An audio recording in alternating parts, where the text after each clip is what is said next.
Suasana hikmat menyelimuti sidang terbuka Stikes Panakukang Makassar dalam wisuda, pelantikan, dan penyumpahan lulusan program diploma, sarjana, dan profesi ners periode tahun akademik 2025-2026 di Klaro Makassar.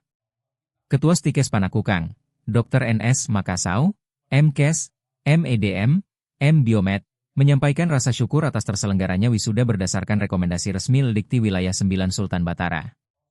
Sebanyak 272 lulusan di wisuda, terdiri atas 22 profesi ners, 20 sarjana keperawatan, 29 ahli madya keperawatan, dan 201 ahli madya rekam medis dan informasi kesehatan.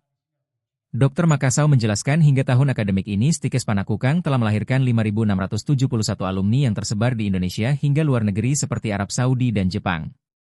Ia menegaskan komitmen kampus menuju institusi pendidikan tenaga kesehatan yang profesional dan kompetitif di tingkat nasional dengan wawasan global. Dalam laporan kinerja Tridharma, kampus mencatat kemajuan pada bidang pendidikan, penelitian, dan pengabdian masyarakat, termasuk penggunaan LMS berbasis Moodle dan integrasi e-Campus Gamatechno Universitas Gadjah Mada.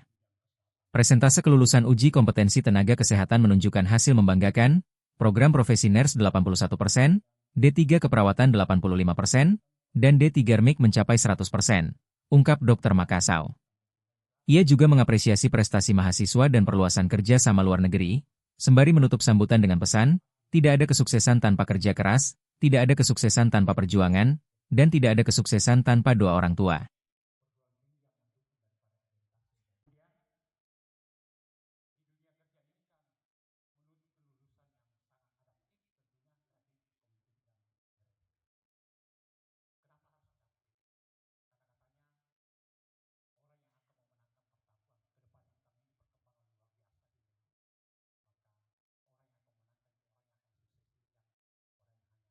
Download Tribun X sekarang, menghadirkan lokal menjadi Indonesia.